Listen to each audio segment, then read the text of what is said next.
मुझे लगता है कि शायद हम 12 फीट से भी ऊपर मौजूद हैं, क्योंकि ये बिजली के खंभे आप देखें, ये बिजली के खंभे यहाँ पर मौजूद हैं, बिजली की तारें यहाँ पर हैं। हम शायद इसको बासानी हाथ भी लगा सकते हैं, इतने इनके करीब हैं और इतने नज़दीक हैं। और आप फिर देखें कि 2-2 मंजिला घर वो भी डूब चुके हैं।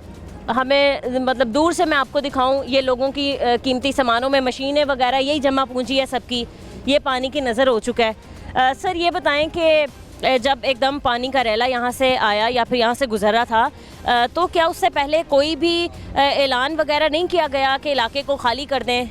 जी बिल्कुल किया गया था कि लोग अपना कीमती सामान या फिर जिन बच्चियों के लिए जहेज़ इकट्ठा किया होता है उनके माँ बाप ने, एटलीस्ट वो तो उठा के साइड पे रख लेते। हुकूमत का एक तरीक़ेकार होना चाहिए था बताने के लिए। ये लोगों को घरों से निकाल रहे थे, लोग समझ रहे थे शायद हमारे घर ये गिरा देंगे या कोई ऐसा मामला है, इस वजह से हमें निकाल रहे हैं। इस वजह से बेचारे लोग जो अपने घरों के अंदर ही रहे कि इंशाल्लाह कोई मामला नहीं होगा, लेकिन ये कुदरती आफत थी तो इसका सामना करना पड़ा। सही है, ठीक है। सर इस इलाके का MP MNA कौन है?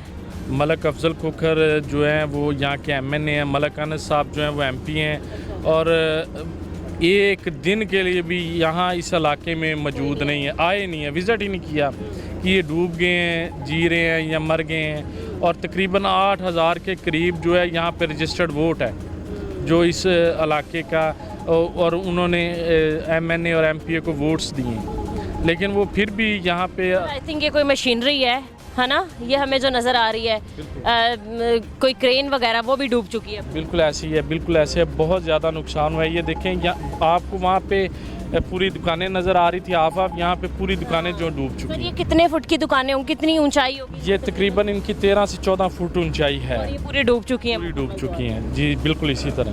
सही है। ये आपको एक दफ़ा फिर मैं दिखाती चलूँ कि 14-15 फुट की जो दुकानें जो ऊंची हैं इतनी, वो भी पानी की नज़र हो चुकी हैं, और दरियाई पानी यहाँ तक दाखिल हो चुका था। सर सवाल ये है कि अगर ये इलाका दरिया का था, अगर ये दरिया की बेल्ट में आता था, तो LDA ने इस इलाके का नक्शा पास कैसे कर दिया?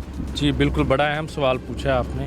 देखें अभी इस इलाके को तो गैर कानूनी कह रहे हैं, लेकिन जो रूडा दे रही है, रूडा ने तो को NOC दिया हुआ है, अपना दिया हुआ है, वो भी सारी दरिया के, और जो वो तो पूरी की पूरी डूब चुकी है। और ये अल्हम्दुलिल्लाह जो है ये 1 किलोमीटर के फासले पे है, तो फिर इसको कैसे आप गैर कानूनी या कोई कह सकते हैं कि अपना NOC, और जो इन्वॉल्व थे हमें किसी अदारे ने कोई इतला नहीं की। अभी एक एंटी करप्शन में FIR हुई है LDA के अफसरान के ऊपर भी, वो इसी तरह ही हुई है क्योंकि उन्होंने सोसाइटी ओनर जो था उसके साथ मिली भगत की हुई थी। और अभी भी रूडा ने हमें इन्फॉर्म किया है पिछले साल जाके, और हमने ढेर सारी एप्लीकेशनें दी हैं सोसाइटी ओनर के ख़िलाफ़। बट ऐसा कि यहाँ के जो अफसरान हैं या फिर यहाँ के जो सोसाइटीज़ के मालिक थे या MPA MNAs जो भी थे, शायद उनको लगा कि 38 साल तक रावी में पानी नहीं आया और अब कभी आएगा ही नहीं, इसलिए उन्होंने सोचा कि भाई जिस भी तरीके से टेंडर पास करवा लिया जाए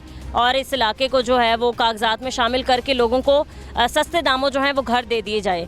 लेकिन अब जब सवाल यही आता है कि भाई इतना बड़ा नुकसान हुआ तो आप लोग फिर मौके पर ही मौजूद क्यों नहीं हैं, आप क्यों नहीं आए लोगों को देखने? जी बिल्कुल, आपने बड़ा अच्छा सवाल किया। ये एक तो मैं आपको कंफर्म करता चलूँ, ये सरकारी अराज़ी नहीं है, ये ज़िम्मेदारों की है, वरासती जगह है, और इसमें सरकारी अराज़ी 1 इंच भी नहीं है किसी की।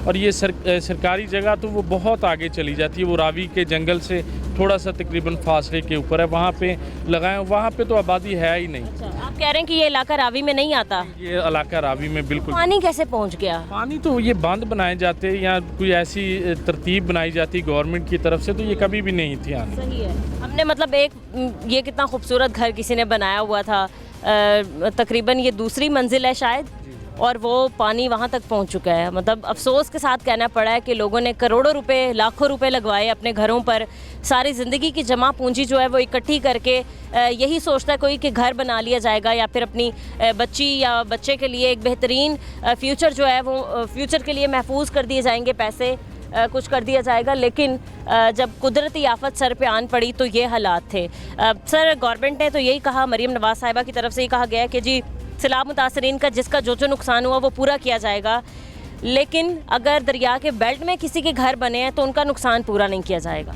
जी देखें, अगर तो ये ज़्यादती हमारे साथ किसी सोसाइटी ऑनर ने कर दी है कि उसने हमें हमारे साथ जालसाजी करके, उनके अदारे खुद इन्वॉल्व थे, LDA इन्वॉल्व था कि उन्होंने ये सोसाइटी बनने दी। आप देखें आबादी कितनी ज़्यादा है।